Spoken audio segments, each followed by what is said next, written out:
एक बार की बात है, गोरखपुर नामक गांव में बबलू नाम का किसान अपनी पत्नी के साथ रहता था।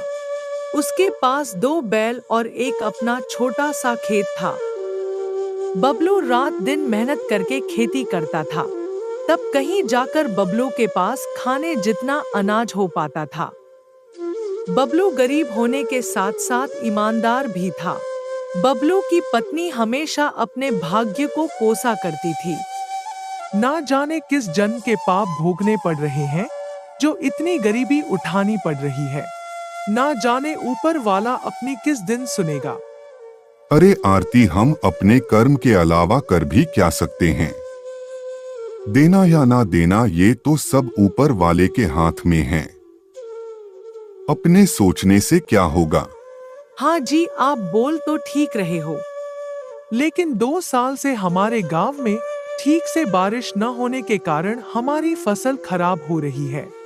गांव में बाकी किसानों के पास तो गाय भैंस है, जिससे उनका घर का गुजारा तो चल जाता है। लेकिन अपने पास तो एक छोटे से खेत के अलावा कुछ भी नहीं है। बारिश न होने के कारण उस खेत में भी फसल नहीं हो पाती। इस बार भी क्या होगा? हाँ, यह बात तो तुम सही कह रही हो। पिछले 2 साल से बारिश अच्छे से न होने के कारण फसल बर्बाद हो रही है। अब तो गांव के कुएं भी सूखने लगे हैं। उनमें भी पानी कम बचा है। पता नहीं इस बार खेती में क्या होगा, ऊपर वाला ही जाने। चलो भाग्यवान, मैं अब चलता हूँ। बबलू हर रोज की तरह अपने बैलों को लेकर खेत की ओर चल पड़ता है। बबलू भले ही गरीब था, पर ईमानदार था। वह दूसरों का भला ज्यादा सोचता था। वह अच्छे कर्म करने की क्षमता रखता था। और फिर बबलू खेत में पहुंचकर सच्चे मन और लगन से काम करने लगता है। फिर थोड़ी देर बाद, अरे आज तो बहुत गर्मी पड़ रही है। मैं तो इतनी धूप में काम करने के बाद थक गया हूँ और अब मुझे भूख भी लग रही है। अब तो मेरे यह दोनों बैल भी थक गए हैं। एक काम करता हूँ, मैंने अपने आधे खेत की जुताई तो कर ली है और आधे खेत की जुताई मैं कल कर लूंगा। बेचारे बैल भी थक गए हैं। चलो चलो, हम घर चलते हैं। बबलू खुद से ज्यादा अपने बैलों का ध्यान रखता था। वह बैलों से ज्यादा काम नहीं करवाता था। बबलू अपने घर पहुंचता है। अरे भाग्यवान, खेत में काम करते करते मुझे बहुत ज्यादा भूख लग रही है। जो भी अपने घर में है, खाने के लिए ले आओ। जब तक मैं अपने दोनों बैलों को चारा डालकर आता हूँ, तुम इतने खाना परोसो। बबलू अपनी पत्नी से इतना कहे ही रहा था, इतने में उसे एक आवाज सुनाई देती है। वह दोनों पति पत्नी बाहर निकल कर देखते हैं तो उनके घर के बाहर एक साधु महाराज भिक्षा मांगने के लिए खड़े हुए थे। अरे बेटा, जो कुछ भी घर में है, दाल चावल रोटी, मुझे कुछ खाने को दे दो बेटा। अरे साधु बाबा, हम पहले से ही इतने गरीब हैं। हम जैसे तैसे करके अपने जीवन का गुजारा कर रहे हैं। ऐसे में हम तुम्हें कहां से खाने को दे? गरीब बबलू की स्थिति देखकर बाबा समझ चुके थे। कोई बात नहीं बेटा, ठीक है बेटा, मैं चलता हूँ। मैं किसी और के घर से भिक्षा मांग कर खा लूंगा। अरे आरती, हमारे घर में बाबा को देने लायक कुछ भोजन है क्या? अरे अपने घर में कहां से आएगा? हमारे घर में बाबा को देने लायक कुछ भी नहीं है। केवल थोड़े से चावल है जो तुम्हारे लिए रखे हैं। यदि उन्हें बाबा को दे देंगे तो तुम्हें भूखा रहना होगा। रुकिए बाबा, भाग्यवान, जो मेरे हिस्से का भोजन है वो बाबा के लिए ले आओ। मगर फिर तुम क्या खाओगे? अगर बाबा को तुम्हारा भोजन दे दिया तो फिर घर में अन्न का एक दाना भी नहीं है।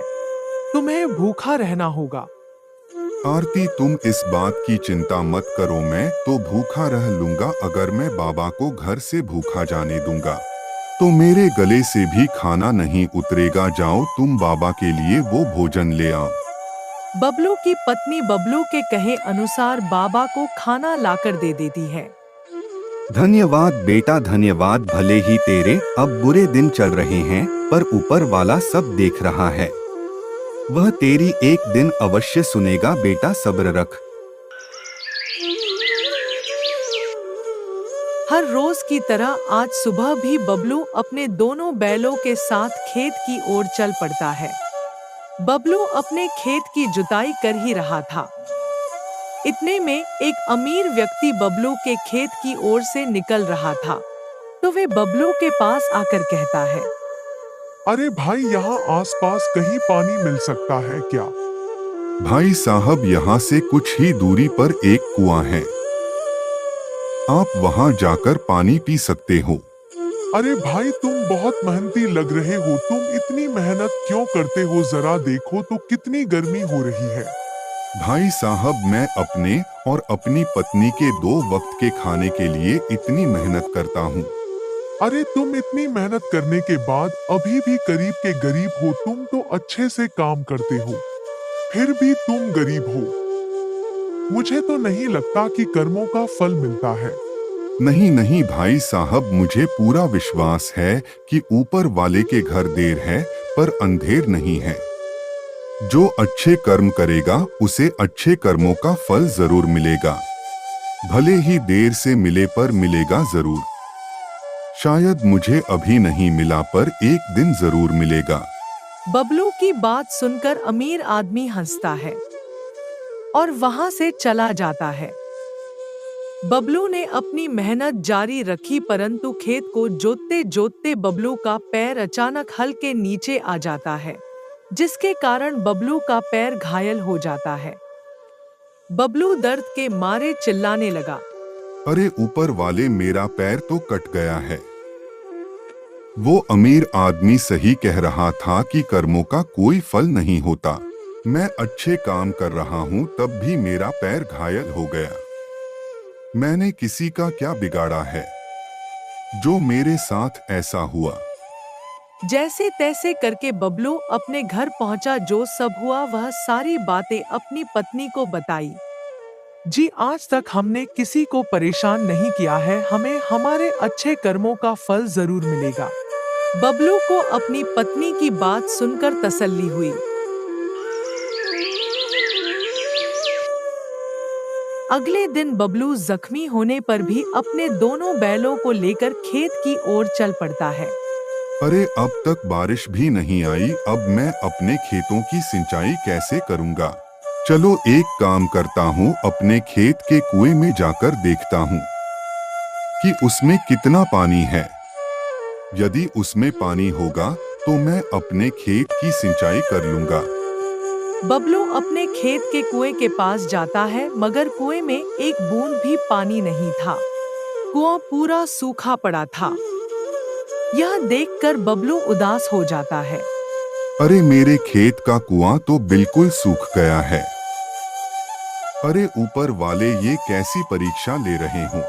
घर में अनाज का एक दाना भी नहीं है। अब तो मेरा कुआं भी सूख गया है। इस बार खेती में कैसे करूंगा।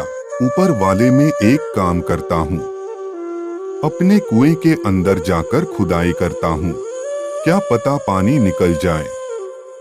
हे ऊपर वाले, कृपा करना।